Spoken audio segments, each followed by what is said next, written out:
नमस्कार। आज हम गोता लगा रहे हैं गिलियन फ्लिन की मशहूर कहानी गॉन गर्ल के एक सारांश में जो हमें मिला है।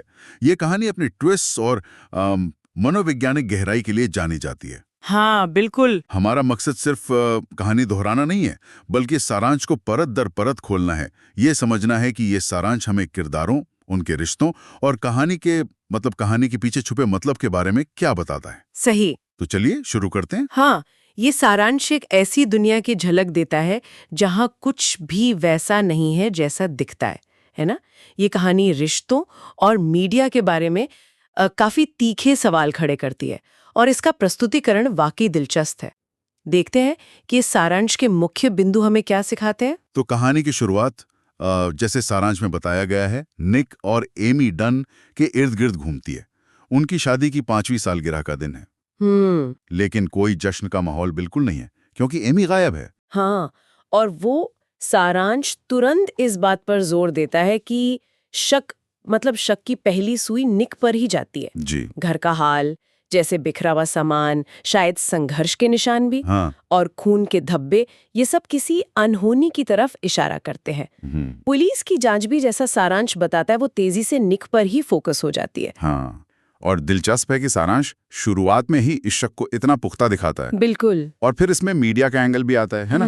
सारांश में जिक्र है कि ये मामला एकदम सनसनीखेज बन गया। बिल्कुल। ये सिर्फ एक गुमशुदगी नहीं रहती। नहीं, बिल्कुल नहीं। सारांश मीडिया के दखल को कहानी का अहम हिस्सा बताता है। हाँ। ये दिखाता है कि कैसे घटना को लिया जाता है और उसे एक बड़ी कहानी में बदल दिया जाता है। अच्छा। जिससे आम लोगों की सोच, जिसे हम जनधारणा कहते हैं, वो प्रभावित होती है। हाँ। सबूत चाहे जो भी हो, एक बार मीडिया किसी को विलेन बना दे तो उसकी छवि बदलना बहुत मुश्किल हो जाता है। हाँ, ये तो है। यहाँ सारांश दिखाता है कि निक के साथ भी कुछ ऐसा ही होता दिख रहा है। और इसी माहौल में एक और चीज सामने आती है जो वो कहते हैं ना, आग में घी डालने का काम करती है।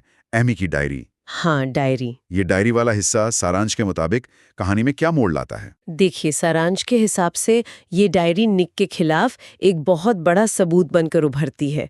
इसमें एक दुखी और मुश्किल शादी का ब्यौरा होता है। निक को एक लापरवाह, बेपरवाह पति के तौर पर पेश किया गया है। अच्छा। हाँ, और उनके रिश्ते में तनाव साफ झलकता है।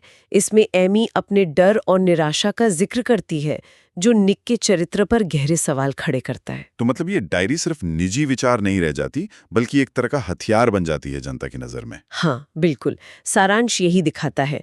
ये डायरी निक के खिलाफ माहौल बनाने में जैसे एक चाबी का काम करती है। लोग एमी के लिखे शब्दों पर यकीन करने लगते हैं और निक की छवि और खराब हो जाती है। ये इस बात का सटीक उदाहरण है कि कैसे निजी बातों को, जब वो सार्वजनिक होती हैं, तोड़ मरोड़ कर या एक खास नजरिए से पेश करके किसी की जिंदगी पर कितना गहरा असर डाला जा सकता है। सही। खासकर तब जब वो पहले से मौजूद शक को और पक्का करती दिखें। ये सब निक को वाकई का अजीब कश्मकश में डाल देता होगा ना। एक तरफ पत्नी गायब है, दूसरी तरफ दुनिया उसे ही कातिल मान रही है। उसकी अपनी भावनाएं और प्रतिक्रियाएं भी शायद शक के दायरे में आ जाती होंगी। बिल्कुल, और सारांश इसी तरफ इशारा करता है। निक का व्यवहार, जो शायद सदमे या घबराहट का नतीजा हो, उसे मीडिया और जनता की नजर में और ज्यादा संदिग्ध बना देता है। ये दिखाता है कि सच क्या है और दुनिया उसे कैसे देख रही है, इसमें कितना फासला हो सकता है। लेकिन फिर आता है कहानी का वो बड़ा मोड़ जिसके लिए गॉन गर्ल इतनी जानी जाती है। सारांश बताता है कि असलियत वो नहीं जो दिख रही थी, मतलब एमी पीड़ित नहीं थी। सही का सारांश यहाँ पूरी कहानी पलट देता है। ये बताता है कि एमी का गायब होना कोई हादसा या अपराध नहीं था, बल्कि उसकी खुद की रची हुई एक बेहद शातिर और जटिल योजना थी। अच्छा, हाँ, उसका मकसद था निक से बदला लेना, उसे फंसाना। उसने अपनी पहचान बदली, पैसे इकट्ठे किए और सबूतों की एक ऐसी कड़ी तैयार की जो सीधे निक को दोषी ठहराती थी। बाप रे। तो जिसे हम पीड़ित समझ रहे थे, वो असल में पूरी कहानी लिख रही थी। ये तो धारणाओं को पूरी तरह से चुनौती देता है। इसका मतलब वो डायरी भी। हाँ, सारांश के मुताबिक वो डायरी भी उसी बड़ी साजिश का हिस्सा थी।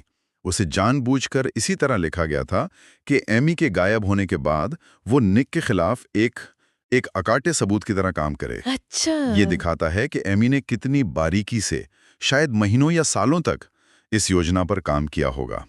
ये उसकी बुद्धिमत्ता, लेकिन साथ ही उसकी प्रतिशोध की भावना की गहराई को भी दिखाता है, जैसा इस सारांश में दर्शाया गया है।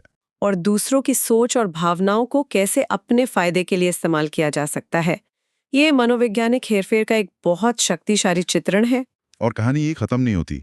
एमी लौट आती है ना? हाँ, लौट आती है। सारांश उसकी वापसी को कैसे दिखाता है? क्या सब कुछ ठीक हो जाता है? वो लौटती तो है, लेकिन उसकी वापसी भी उसकी योजना का ही एक अगला चरण होता है।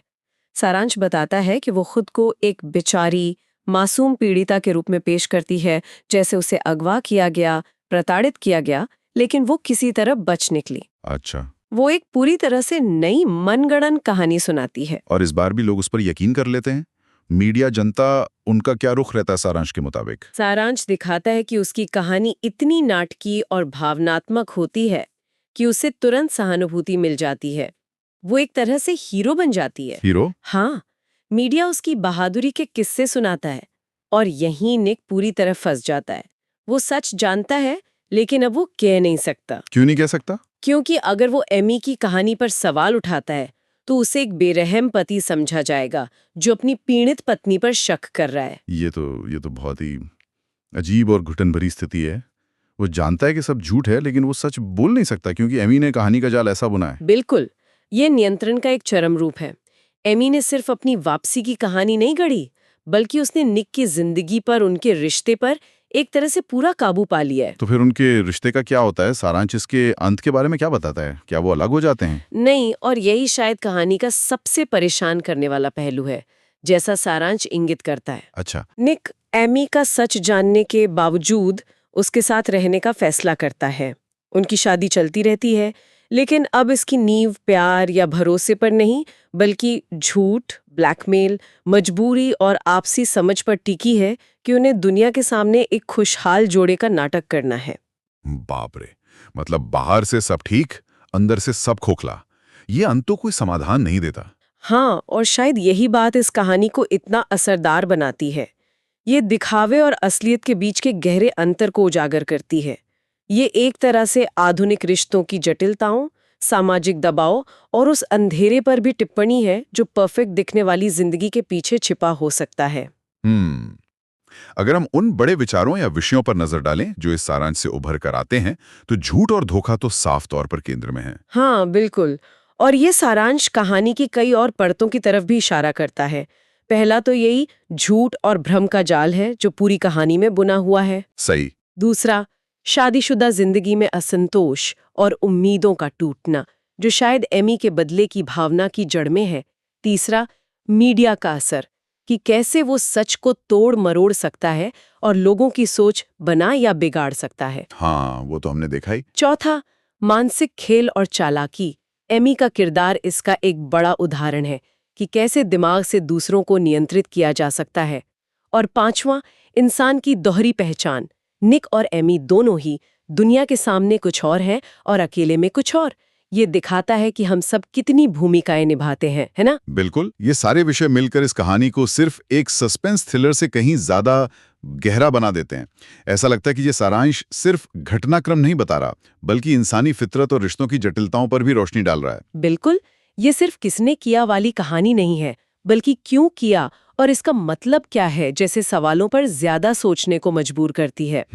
और ये स्रोत सामग्री यानी जो सारांश हमारे पास है, वो भी इसी नतीजे पर पहुंचती है कि गॉन गर्ल महज एक थ्रिलर नहीं है। ये मनोविज्ञान की, रिश्तों की उलझनों की और धोखेबाजी की एक गहरी पड़ताल है। ये उन मुखौटों की कहानी है जो लोग पहनते हैं। हाँ, ये बाहरी चमक दमक और अंदर के अंधेरे के बीच का फर्क बहुत साफ दिखाता है।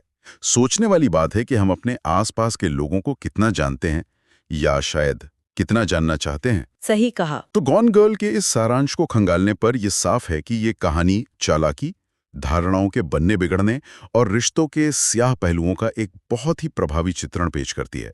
जिस तरह से एक के बाद एक परतें खुलती हैं, वो वाकई सोचने पर मजबूर कर देता है। हाँ, और यहाँ सबसे दिलचस्प बात शायद ये है कि ये कहानी, जैसा इस सारांश में सामने आता है, कहानी या नैरेटिव की ताकत को दिखाती है। कहानी की ताकत कैसे? देखिए, एमी अपनी गढ़ी हुई कहानियों, पहले डायरी, फिर वापसी की कहानी के जरिए सच को नियंत्रित करती है, दूसरों को अपनी मर्जी से नचाती है, वो कहानी को हथियार की तरह इस्तेमाल करती है। अच्छा, हाँ ये तो है।